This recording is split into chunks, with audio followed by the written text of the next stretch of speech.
Yo, what's up? This is Don Cartel and welcome in my studio.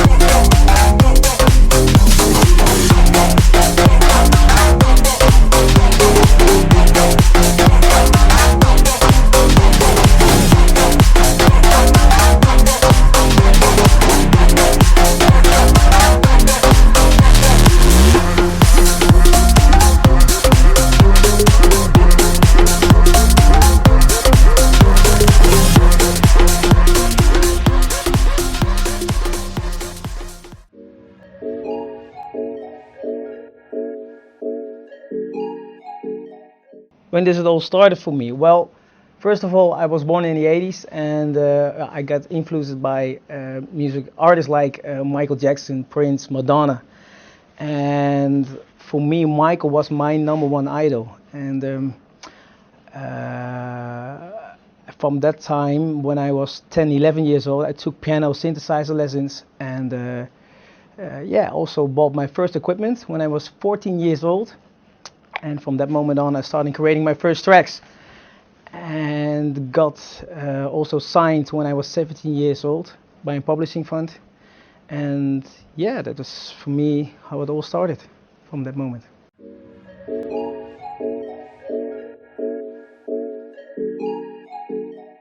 So who are your musical influences and why?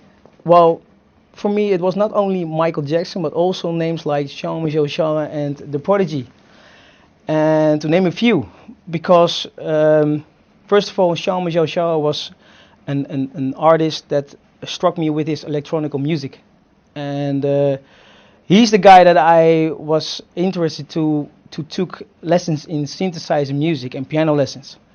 And well, Liam Howlett from The Prodigy, well, he's a genius.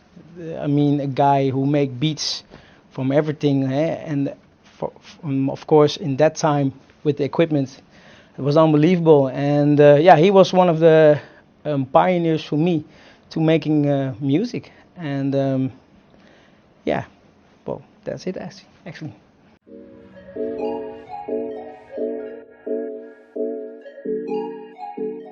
Depends. Sometimes I am waking up in the middle of the night and I got a melody in my head, and well, just recorded it in my studio then. And but it also happens that when I recording a melody, that I really don't know exactly what kind of beats are needed for the track. But on the other end, sometimes I got some problems with arranging the track, of course.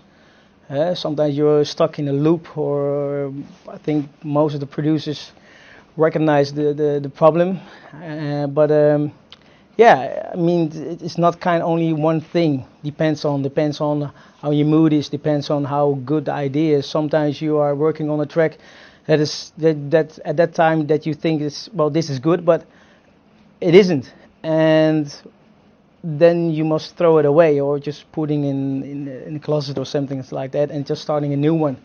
And those are, I think, the struggles for making music.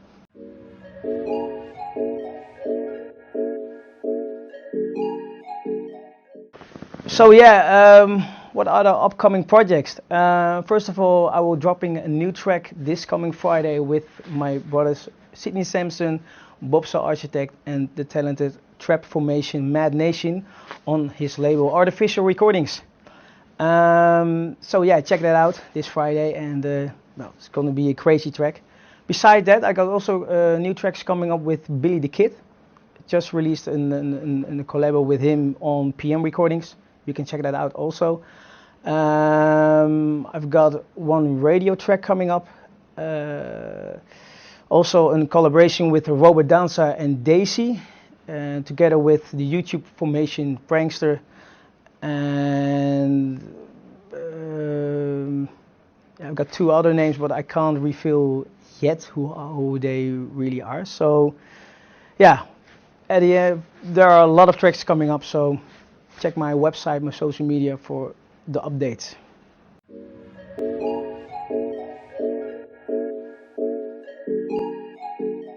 So yeah, which plugins do I use? Well, to name a few, of course, the silent one.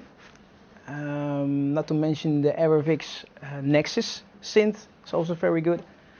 But I also use from Reveal Sounds the Spire.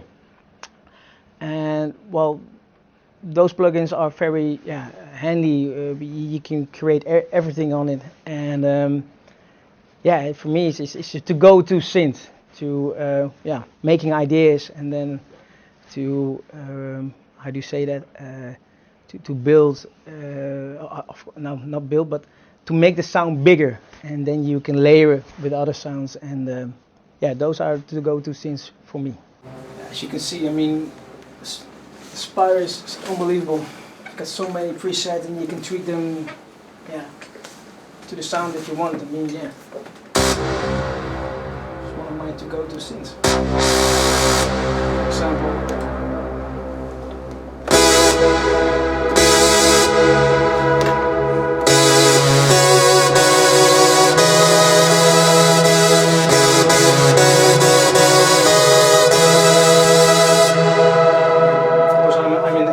So yeah, if you're born in the 80s, then you definitely recognize this one.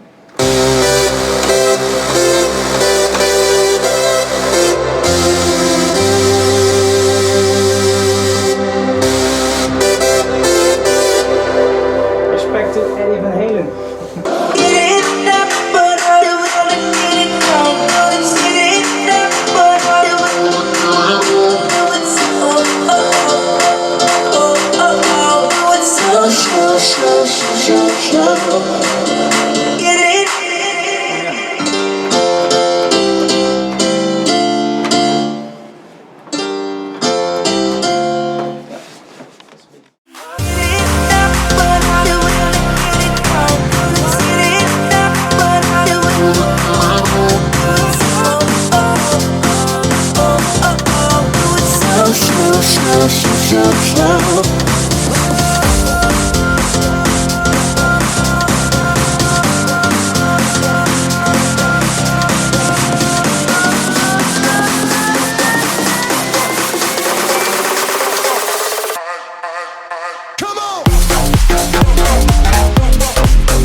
So how is the dance scene at this moment through my eyes? I think it's very positive. The boundaries are almost gone. As you can see nowadays, you can see dance music got influenced by hip-hop sounds. Trap is combining with pop music. I mean, it's crazy. If you can think about that 10, 15, 20 years ago, the music industry was so different. And if you compare it to now, I mean, it's so positive that all the styles are combining, and it brings also opportunities for all kind of artists, etc. So I think this is a very, very positive thing, how the dance scene is now evolving.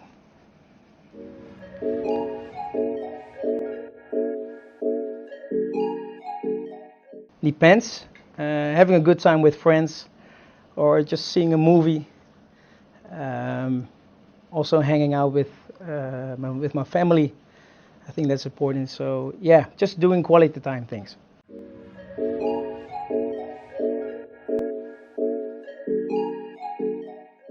What's the secret to a good mastering? I think the most important thing is to having a good premix. If your premix is not good, well, you can try everything on your master, but it won't get you there where you want to be with your track. So my advice will be then, well, just arrange a very good premix, because if your premix is good, your mastering will be easy. And also, of course, just make tracks, because your ears are the most important too. And yeah, there is no to-go-to plugin that you can pull up your track to a professional level. You have to use your ears and yeah, create a group premix. I think that is the secret to a good song. Yeah.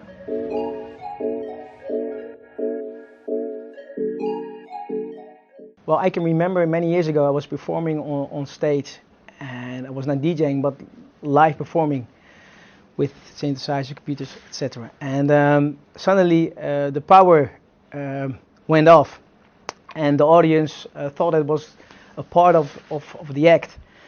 And everybody was screaming, but I was nervous, and it was also with a couple of other guys on stage. And one guy checked what happened, and suddenly one of the repair guys came on stage with a screwdriver in his hand, and he said sorry, and put his screwdriver in his hand and putting him up.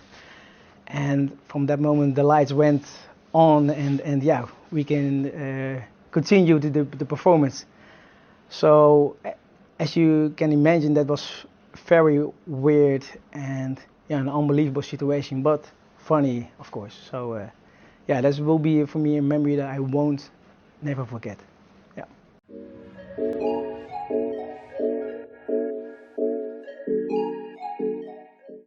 My advice for upcoming DJs and producers will be, well, first of all, believe in yourself.